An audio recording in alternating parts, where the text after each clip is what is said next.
Hi, good morning, everyone. Welcome to our session, our main summit session on AI incidents, organized by the Future Society, my wonderful colleagues at the Future Society, with contributions from the OECD AI expert group on AI incidents. I'm going to just take a few moments to set the scene, and then we'll get started with a high-level panel. So I'll ask the panelists to join us in just a minute on stage. But I wanted to start us off by acknowledging, I think, yesterday, I was actually part of one of these conversations, and I believe many of you in this room may have been part of similar conversations, either bilateral ones or small group discussions, where there seems to be one concept that always enters the table, but I've never heard it on stage, so I wanted to be the one that threw it on there. And that's the concept that some people are saying, it's a hypothesis, a theory, really, that if an AI incident were going to happen, if an AI incident that's either severe enough or serious enough or big enough or catastrophic enough, you can choose the adjective of your liking.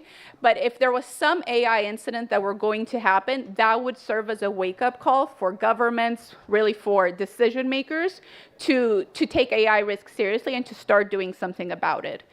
And we often in the AI space love analogies, right? So we have an analogy, obviously, with the, not obviously, but we have an analogy with the aviation space. And a lot of people talk about how aviation is a high stakes industry, and there are very clear safety requirements as part of that industry. Why can't we do something similar in AI? And others will say, yes, but it took Boeing many times to fail for that to actually happen. And you could say the same thing for social media, right? It wasn't until Cambridge Analytica happened that a lot of people took a lot of the same issues, same concerns that we still have around social media seriously. So bringing it back to AI, I was thinking, is that what we need? Is it an AI incident?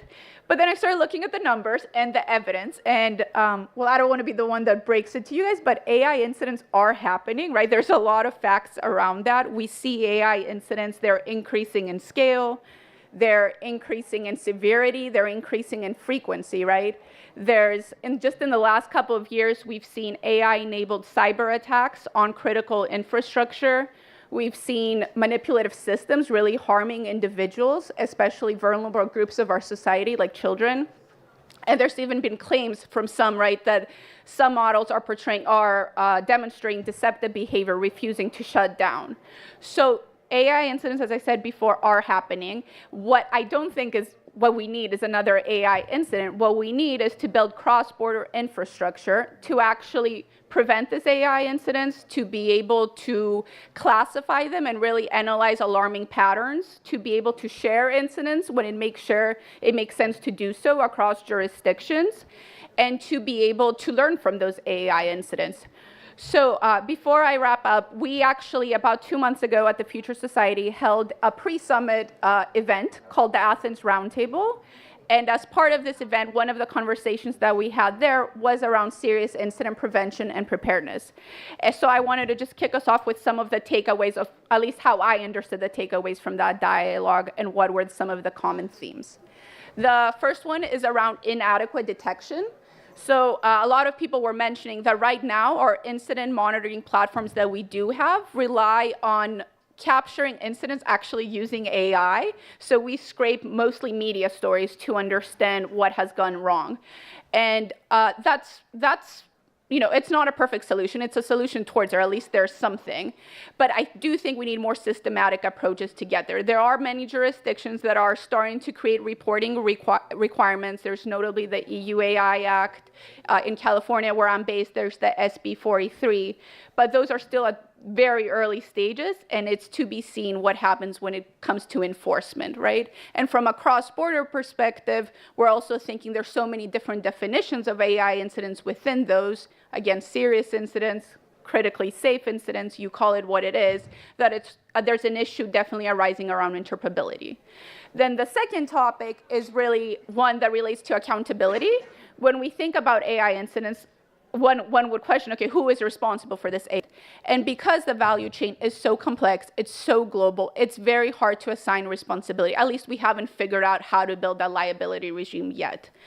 And I should probably mention here, a lot of times when we talk, I probably just made that mistake. We say AI is posing the risks, right? And I think it's an important reminder to keep in mind that it's individuals behind this AI systems that are developing and deploying the actual technology.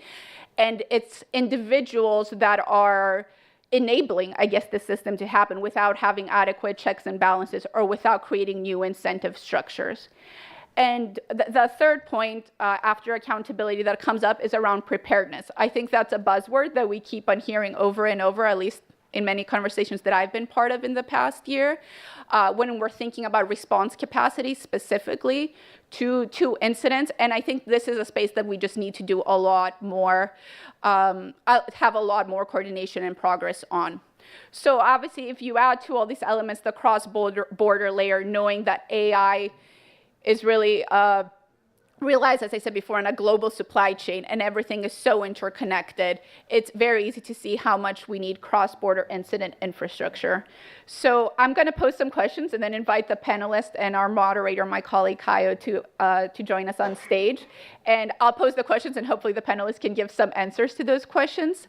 But the first one is around how as an international community, can we come together? Can we better organize? Can we better act to actually have AI incidents serve as that wake-up call for policymakers to have stronger governance mechanisms?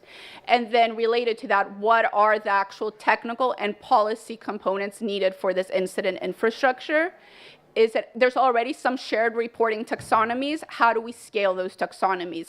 How do we build information sharing protocol between jurisdictions? How do we make sure there's robust data governance structures in place? And the other part of the question, what are the right institutions, or what are the appropriate actors, I should say, that should take a role in this?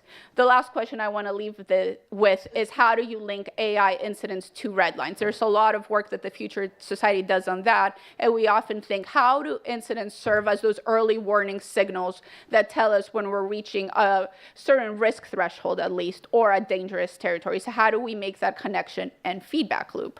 So with that, I will invite our moderator for the day, Kaio Machado, to the floor.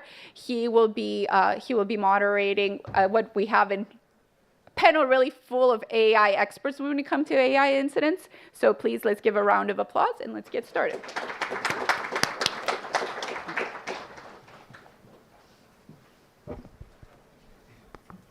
Good morning. Hello, hello. Good morning, everyone. So I'll invite our speakers to come up. I'll introduce you in a second. I've also been asked by the organizers first to start off with a picture. So instead of a picture at the end, we'll already start with one. Nikki will need you for that. Dishita, oh, there's our photographer. So should we sit? Should we stand? Yeah. So a quick pause for.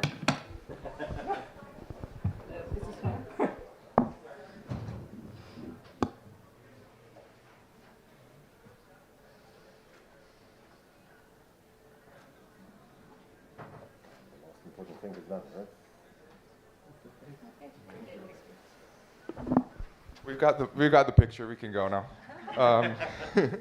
I'll introduce our speakers today.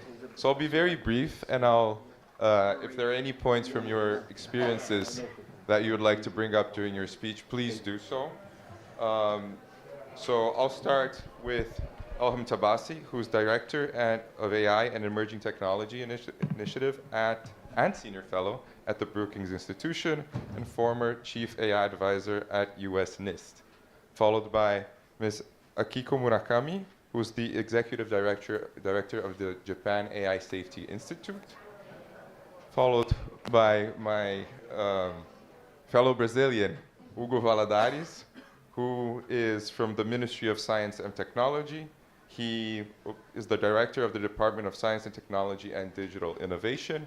And finally, Marko Grabelnik, who's the AI champion for Slovenia and an AI researcher who co-chairs the AI Incident Working Group at the OECD.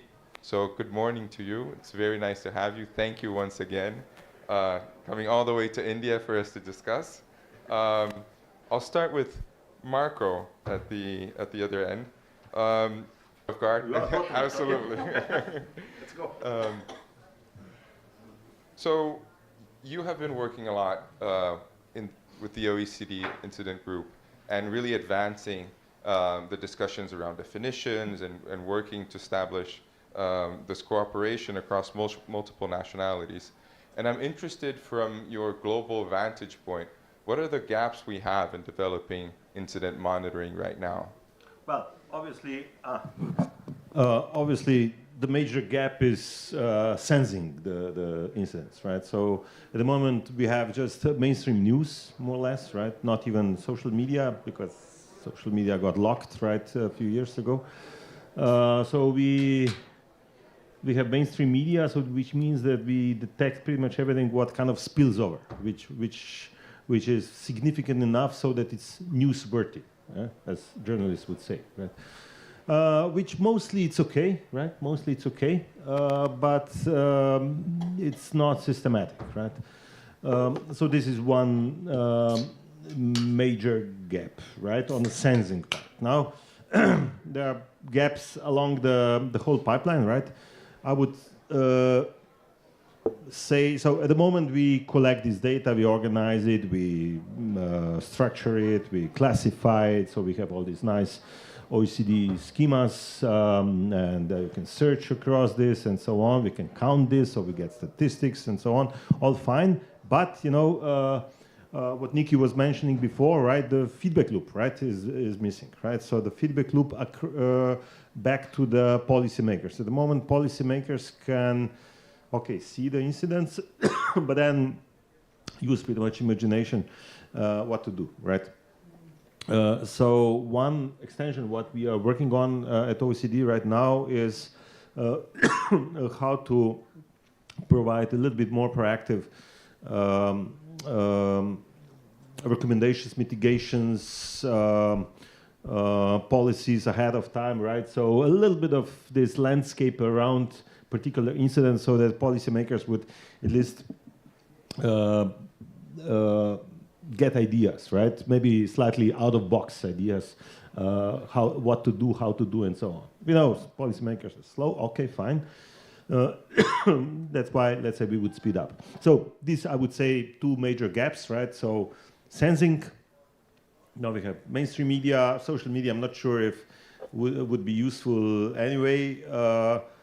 It might be that in the future we'll get this obligatory reporting from the companies. Now that companies would be extremely incentivized to report their failures, right? But okay, this may happen. And the second gap is closing the loop, right? As the title of the panel. Right? All right, weaving in the title of the panel. Thank you, thank you. And just a quick follow-up. Have you seen, while working with well, I understand the incident monitoring has a global coverage and we're seeing stuff all over the world. This is a great point that we're tied to that lens of what's media reportable, what's interesting, and so on. But are there any particular capabilities or type of incidents that are showing up that are drawing more attention? Yeah, so, well, this would be maybe 5-10 minutes lecture, right? So that I would show these graphs, but somehow we clustered the incidents into, I think, 14 groups or something, and some types of incidents go up, some go down, and some are more like this incidental, like, I don't know, incidental ones would be elections, right? So just before elections, you would get spikes, right? So, and then goes down, and then you get spiked later on as well, right? Then, let's say an interesting one is autonomous cars, accidents, right? So this used to be extremely well reported a while ago, right? Maybe 10 years ago, you know, there was one accident, right? And everybody was writing about this one accident. Now nobody cares anymore because there are just too many accidents and cars, and people got used to it, right? So this went down, right? And then there are a couple of types of incidents which kind of go up, especially, yeah, these fakes. You know, if you look how AI evolved in the last maybe just 6 months, you don't need to go much further, right? 3-6 months. We got a couple of crazy good tools like Nano Banana and a couple of others, right? Suddenly you can make deep fakes for talking here on the mic, right? I could produce extremely good deep fakes, for instance, right? The cost is close to zero, right? So these would be like 3 types. I would need to show the graph. Maybe just the last sentence, right? since we have this OECD taxonomy of incidents and hazards, right? So there's one type of incidents which didn't happen yet, right? Like, thanks God, right? Catastrophic incidents, right? We left the space for these possible catastrophic ones, right? So it seems like AI doomers are begging for one, right? Because every day you hear, oh, well, it will happen, didn't happen yet, right? Didn't happen yet, but it may, you know, some people will be happy because they invested so much energy in scaring people, right? I mean, it's obviously, right? You know, the cartoon Monster Inc., right? We scare because we care. So this is the AI doomers roughly are of that kind, right? I hope I didn't insult anybody here. Right? It's that pleasure of saying, I told you so, right? Yeah. I told you so. I didn't want it to happen, but I told you so. But I'll take a point you mentioned, which is how in certain incidents in the beginning, it happened once and it generates outcry and then people get used to it. So there is a difference between the public perception of a risk and a harm and eventually bringing a taxonomy and working with that. So I'm using this as a hook to come over to Elham. And, Elham, you have, as we mentioned, experience as the Chief AI Advisor at NIST, which I understand had a lot of work on risk management framework. And I'm interested in hearing what are the limitations and the challenges of the framework, especially when you have real-life incidents and cross-border incidents. Have you been faced with situations where the taxonomies are challenged? If you could elaborate a little bit. First of all, thank you very much for having me here. It's great to be in this panel. Marco, I hope that scenario never happens because we are all working towards making sure that we have a sort of responsible, trustworthy AI. I just want to start by saying that we should take it seriously that AI doesn't happen to us, and it's all on all of us and all of the efforts that we do to make sure that it progress in a safe way. Going back to your question, and I don't know, your question was around AI RMF or the just current governance and risk management practices, but I'll try to address both of them. I think first of all, I should say that the technology is moving much faster than any of these frameworks and policy and standards can keep up with them. But some of these mismatches that I see is on the two dimension of temporal and jurisdictional, that the jurisdictional one has been already mentioned. So what I mean by the temporal is that majority of the risk management processes, governance processes that we have, they are heavily on study for the pre-deployment, which is also necessary, but they assume that the risk and incident can be identified pre-deployment and can be managed within certain national organizational border and jurisdictions. I want to say that AI RMF is maybe a little bit exception to that it emphasizes post-deployment monitoring, continual monitoring, but the problem is that we don't quite know how to do the evaluations in the right way. But going back to, again, incident reporting is that the problem with emphasize in the pre-deployment is that the majority of the incident or serious incidents that we have to be worried about and report them and have a way of dealing with them are those that happening post-deployment, and there are cross-border, there are emergent, and many of these pre-deployment testing that are based on red teaming, benchmarking, threat modeling analysis are important and necessary, but they cannot reliably predict how the models are going to behave and function in real, messy context of the use that they haven't been really seen before being deployed there, where it's open-ended use, you have cascaded interactions and many other things that cannot be really thought of during the pre-deployment. Compounding all of these challenges is that as we all reading, hearing, and learning that particularly agents, they can differentiate between the operational and the development or testing environment, so they can behave completely differently in this environment, which is quite a challenge on how to design a test for the behaviors and for the functions that we don't know. To kind of summarize that, the real incidents that we want to follow and not follow, but kind of we watch for them. They are emerging. Their failures emerges when the AI is in use at scale. A lot of the misuses, we only see them when they are at scale, and also some non-AI aspects of this. System integrations, cascading interactions that you don't see them, and you cannot really design for scenario testing before that. On top of that, the issue of the discovery has been mentioned. We don't have a systemic way of monitoring the systems to figure that out. We are relying on the external researchers and media to report that, so there's a lot of blind spot there too.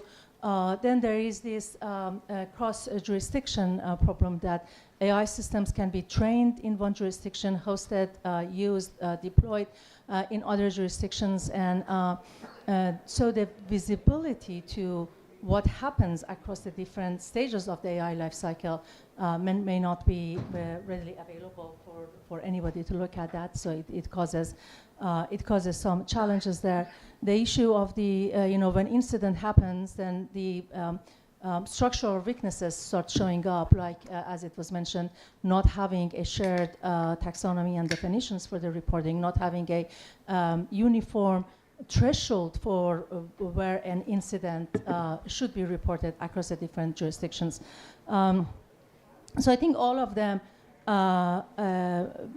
makes the current structure having blind spots that we should be worried about because we don't want the serious incidents go undetected. So I just end by saying that assurance-centric governance, risk managements are really important, and we should pursue that. But maybe, well, not maybe, as we talked about it in AI risk management, we should also augment that with post-deployment monitoring, with maybe resilience-centric governance after the post-deployment for all this. Yeah, that's very interesting. And this duality between what we can assume pre-deployment and what we can do post-deployment. I'm thinking here even post decommissioning, right? We release AI systems in the world, they operate, then a company stops existing, you turn it off, but the model might be out there, variations of the model. So you want to compliment? No, I just want to say that what does the decommissioning mean? How do we know that we have actually took everything off the system? So, yeah. Amazing. Akiko, I'd like to move on to you. You're, as the head of the Can you? Yeah, sorry. I tend to project my voice, so I forget if the microphone is on or off. But you can all hear me at the back? All good? Great. So, Akiko, as the head of the Japan AI Safety Institute, and now operating in a global network where you're getting colleagues from all over the world, but it seems to me that each safety institute has a variation of mandates, of governance designs. Some try to be independent, other within the Ministry of Science and Technology, others are multi-ministerial. I'm curious to your views as the AI Safety Institute's capability of being the place to monitor incidents and promote preparedness at a global scale. Thank you for the question, and thank you for having me today. So my opinion is that, as you mentioned, that the definition of the AI Safety Institute in each country are totally different. So for instance, in Japan, we are being the hub of the information about the AI safety inside and outside Japan. And also that we are now expanding our mission to not only for the information hub, but also having the capability to examine the AI models and systems by ourselves. But some of the AI institute have the same kind of the capability, but the another type of the institute do not have the capability. So it depends on the country situation, and also each company has the not all of the AI safety institute or the relating to the institute having the skill set of that examination of the models or the monitoring the system, and but the network's mission is that they not only for the doing the monitoring by ourselves, but also the discussing what's the kind of the benchmark or what kind of the red line for the AI safety in the world. So because of the talking about the AI safety is sometimes very complicated, apart from the national security. And so that's why we are focusing on the technical issues and what kind of and do not want to talking about the ethic or human rights by ourselves. So that's so many the organization talking about the AI ethics or the human rights, like the OECD or the GPI are doing that kind of the discussion. And the thanks for such kind of the discussion, the AI Safety Institute Network focusing on the technical issues, how to operate such kind of the benchmark, the realizing we can the understanding this AI is a safety or not. So that's the most important part of the mission of the AI Safety Institute Network. I do believe so. Amazing. Thank you very much. I'm going to move on to Ugo, and then we'll do a second round. And in the second round, if you guys want to comment on the questions as well. Ugo, from the perspective of a country that's building its governance framework, and we'll have to interact with the space which Kiko was mentioning, and each country has its own design, its own governance framework. How do you see, first of all, nationally, how will Brazil may be prepared, because we don't know if the law is going to be approved, to respond to incidents, and how will Brazil be prepared to dialogue with other countries in responding to AI incidents? So first of all, thank you very much, Caio, my friend, Brazilian. It's very nice to be here and to discuss this very important subject. First of all, I believe it's important to mention how Brazil is dealing with the subject of AI. Since 2024, we launched the Brazilian Plan of Artificial Intelligence. And this plan presents 5 axes, and in this axis we have 54 actions to discuss all the dimensions related to AI. Of course, every day you have to put another action because it's impossible to forecast what is going to happen tomorrow. And but now I'm sure that first of all we were thinking about 3 great subjects. Human resources, sovereignty of the data, and hardware, supercomputing. But now we are very sure that we have the 4th dimension, I mean cybersecurity, because it's not possible to do anything without security. In this sense, we are working in all that dimensions together because you have to do everything simultaneously. And you know, this year is national elections. President Lula will be here the day after tomorrow. And he's very concerned about that because the fake news and the generative AI, I like very much generative AI, but it's dangerous sometimes. So we are also concerned. And, but we are doing a lot of stuff. And of course, it's not regarding the fake news and something like that. Some months ago, we have an unprecedented attack in our system. Dr. Caio knows PIX, and yes. Probably you know what I mean. 3 attacks, and we have a very great prejudice. And that time, we are investing actually in many of the dimensions I told to you. So first of all, we are buying a system, actually 100 million reais, to investigate for our researchers about we need to take care of our childhood, our children, the minors, especially in the internet environment. So we are investing a lot of money to research about that. We also joined with the ministry, actually is the Cabinet of Institutional Security. We are creating sensors to detect the attack previously.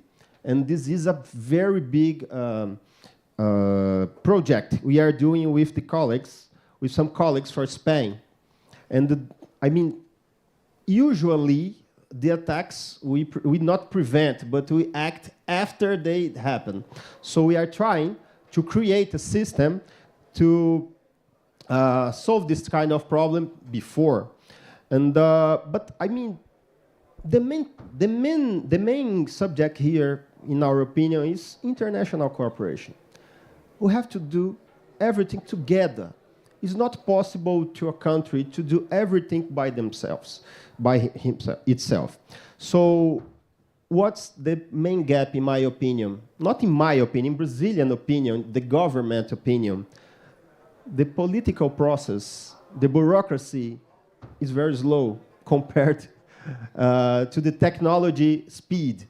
So we have to do a lot of things yesterday for tomorrow, and sometimes we spend years with MOUs and dialogues, but that's the word. And we have to do something. So this very moment, we are working to expand our cooperations with the countries. Brazil has a lot of friends, country friends in the world. So we are working on this kind of stuff, and we are very happy. I believe we are going to find very good solutions to mitigate this kind of attack, and this is the current world. We have to work on that. Amazing. Thank you, Hugo. Thank you very much. And I'll move to Elham. And exactly on this point of international cooperation that Hugo was mentioning, and which is so critical. Oh, just as a parenthesis, Hugo mentioned PIX, which is, for context, it's a Brazilian payment system developed by the central bank, public. And just today, BRICS announced BRICS payment system. So Brazil, India, China, South Africa, and other countries that join later. So this is getting pretty big, and having such a payment system involving whole blocks being attacked with the use of AI is a great risk to many nations, and addresses again the issue of international cooperation. So Elham, when incidents do occur, and I hope it won't happen to the payment system, or at least when I have debt, maybe then it could happen. What should a well-functioning AI incident reporting pipeline look like? What are critical, or at least minimum elements that we should have in all jurisdictions that Brazil could incorporate, for example? Yeah, that's a very good question. So when I think about this, and learning from our panelists and the point that they made, I think three things comes to my mind. One is that a monitoring system and incident reporting needs to generate outputs and results and technical facts that are relevant for decision making and decision makers. So having that lens on this. Then the second thing that it needs to be, I think, lightweight enough that it can be adopted and used, or not heavyweight that prevents using this. And then the last thing is that some sort of a standardized reporting that, and if we do that right, it is not kind of tied to one jurisdiction, so it's flexible as other jurisdictions has the different rules and regulations. The reporting can be applied and be helpful for those other regulations. So what we need to get there is, it was mentioned, Marco mentioned that we need some sort of a beyond shared understanding, but more sort of a standardized definitions and taxonomy for what is incident, and that's what the work that OECD did with the definitions of incidents and accidents and all that. And I was privileged to be part of that work. And there are other work too that, for example, US AI incident databases or MIT had a series of work. So how to bring all of them together in a more standardized way. The second thing is that make sure that our approaches, I'm a big fan of risk-based, outcome-based approaches that prevents us from getting too prescriptive. So an outcome-based approach that triggering for when an incident should be reported is based on the severity of harm that can happen, can be realized if an incident happens or is very likely to realize, versus the system categories or model capabilities, because those definitions can change over time and can change over jurisdictions. It has been mentioned, and I mentioned that too, I'll say it again, that we need to have some sort of a standardized reporting that's flexible enough for different jurisdictions, but beyond that also allows for mechanisms for sharing those information. Not all of the information about the incidents can be in public, so then we need to think about ways that the nations can share those informations, and also think about some sort of a perhaps stage timing, that when an incident is reported, something happens quickly, but make sure that we follow it up with enough technical information to understand that, to make sure that it doesn't happen again. And the last thing I will add is make sure that there is enough incentives for the people and the entities to actually do this.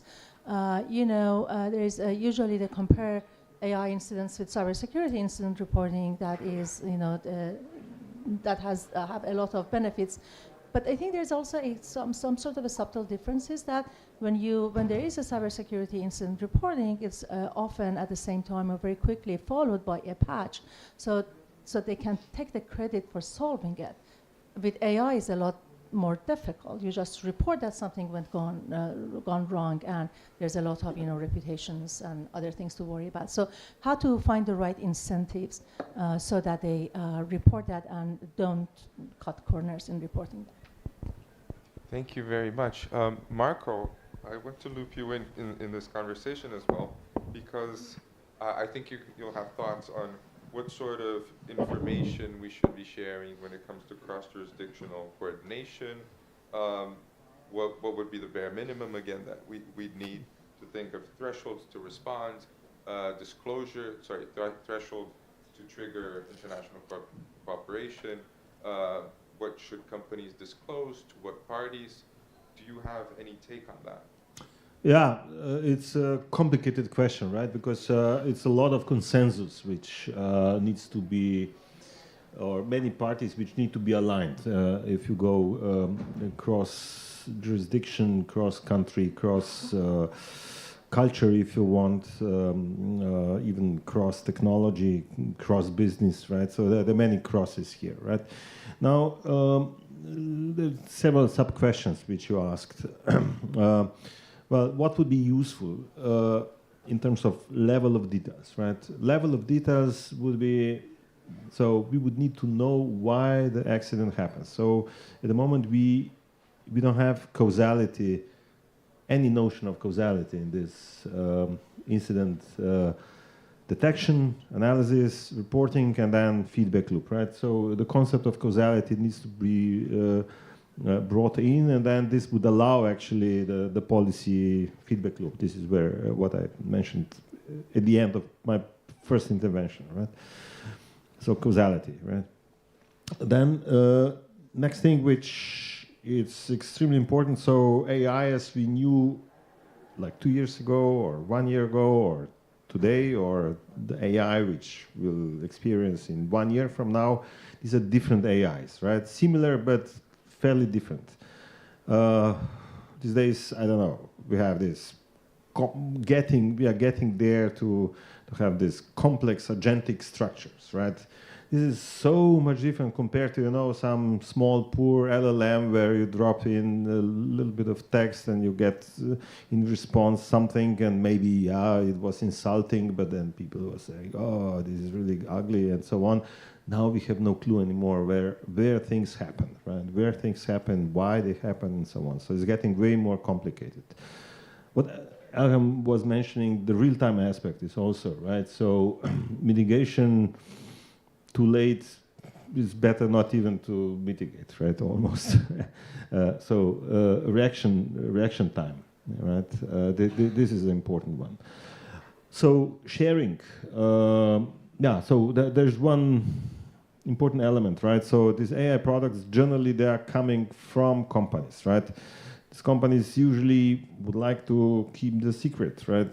Business secret and so on. Now sharing all the details, they're not really incentivized to explain, this happened because we are using that component, and this component, well, it was so much cheaper, so that's why we introduced it, but it's a little bit buggy. Okay, some troubles came out, but generally it runs fine. This is very usual response.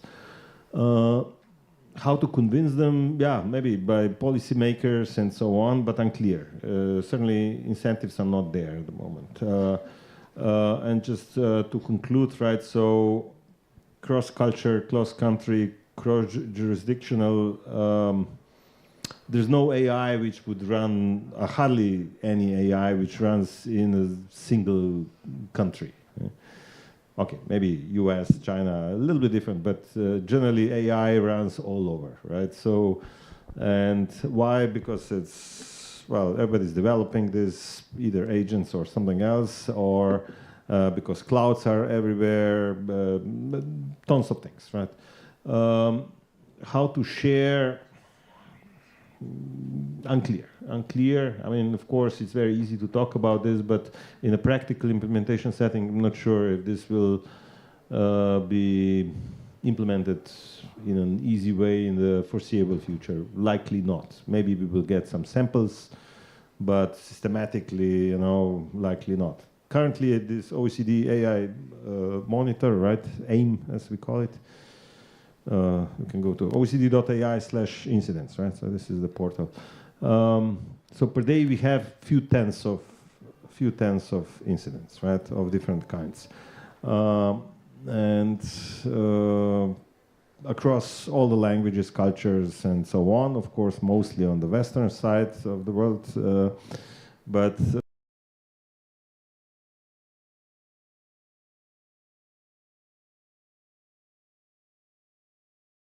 Still have about 8 minutes, so my final questions are to Akiko and then Hugo. I'll ask you to keep it around 44 minutes. Akiko, as long as we're discussing this AI incident reporting lifecycle, right? With what we need to report, what are the challenges? I know Japan released an incident response playbook recently. I couldn't read the kanji, but I was very interested in it, so maybe you can share a little bit of, about that with us. And also discuss a little bit of how your experience with collaborating with the companies in private and public partnerships have worked to build trust and share this responsibility. Thank you so much. So the incident is as you mentioned, that the technology is changing very rapidly. So that's why if we release the concrete response about each incident, is that the book is being old as soon as possible. So that's why the guidebook is not only not for the each incident the treatment, but also the framework for how to react to the incident itself. So the framework is not changing rapidly because of the organization, how to the monitoring, the periodically the freshness, data freshness or something like that is keeping in the very long time. So that's why we released the very framework of how to react to the accident. So that's why and also that we had now replacing the very frequently because of this is a very living document. So that's why even if we do not have the concrete incident react, appointment, but the just the releasing the framework, but we changed the periodically of the document, keep the living document. So that's the one of the topic. And also they asked me about how to collaborate with the private sector to how to keep the such kind of the incident reaction. So in Japan AI Safety Institute have the working group for the realistic problem. We have the two types of the working group. One is the vertical, the working group for each industry sector that we started from the healthcare and robotics, and we are going to expand the vertical layer for each industry, like the financial sector or the other kind of the industry. And another types of the working group is that the horizontal one. So the horizontal means that it's a common layer of the AI safety, like the data quality or the how to inspect the AI model or something like that. So that's the types of the working group is focusing on how to the real reaction for the AI incident. However, it's not doing by ourselves, the government or the AI Safety Institute. But so that's why we collaborate with the private sector, starting from the Japanese domestic company. But we would like to expand our activity to the internationality. Amazing. Thank you very much. And finally, Ugo, to bring us home. Let's go. I'll ask two questions, actually. One is more of a gossip I've heard, and maybe you can share some with us. I hear Brazil has been working on a Transparency Institute. Oh, I don't yeah. know if there's anything that can be shared there, but just throwing it out there, which would be potentially working with the AI Safety Institute. But my main question and my true question is, I'm very interested in understanding how Brazil sees the possibility of working with other middle powers to respond to incidents and well, to monitor and respond to incidents. So the last to talk, last to speak is easier because all the intelligent people already said, so it's easier for me. The difficult questions was answered. So thank you for my colleagues. But I mean, everyone in here, we have a very good convergence about what we should do. And first of all, regarding what Brazil is doing, we already started to talk to other countries, especially in South America and Latin America. Because, of course, we have, how can I say, similar problems. You know, so we have to do, especially, of course, we are right now, you are right, we are creating our AI Safety Institute. And it's my pleasure to announce that Professor Wagner Meira, who is here, he is from the Federal University of Minas Gerais. He is one of the coordinators of the proposal. And please don't leave Akiko without talking with Dr. Meira. We must change many ideas in here, and this is a very important place to do that. So I believe in a few months, 2 or 3 months maximum, our institute is a public institute, but without government interference. This is a multi-sectorial participation, of course, academia, industry, big techs, everything. Everybody must be there because we have to dialogue with everyone and understand the concerns of each one. So, as I said, Caio, to finish, we have just 2 minutes. I mean, we have at this very moment many MOUs signed with many other countries. Of course, there are countries that are in the state of the art in the current way to mitigate the problems with this, but there are a lot of countries that has nothing, no infrastructure, no people to work in the subject. So we are all the time trying to work together, especially with our neighbors. And then finally, I mean, I think the biggest problem is the time of the politics, the bureaucracy. Sometimes we would like to do something in a very short time, but we are unable. So what we are doing first, solving the Brazilian problems, working together, and discussing with the world. And our presence here, Dr. Mero came. Next meeting is about AI safety in England, I think. Yeah. Dr. Mero came to discuss with the colleagues from England. What can we do? Of course, we have a main line. We know almost what we should do. But of course, to change ideas, to exchange ideas is absolutely important in this kind of subject. So I think we are in the right way. And listen, my colleagues, I believe we think similarly. Thank you. Amazing. And with exactly a minute to wrap up, I'd like to thank you all, the speakers.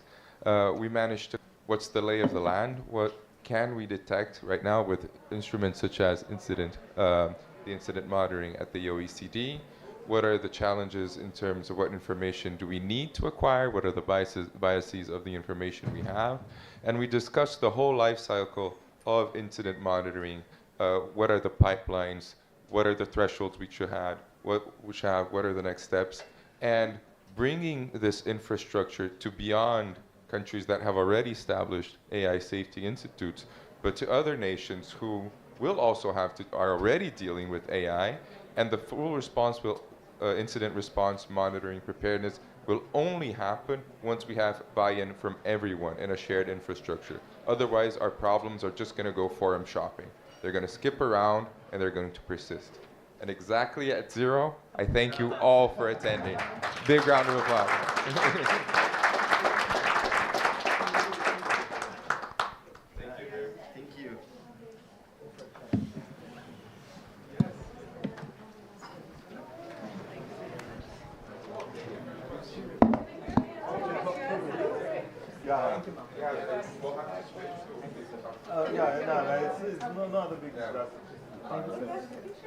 Thank you. Yeah, it's amazing. Thank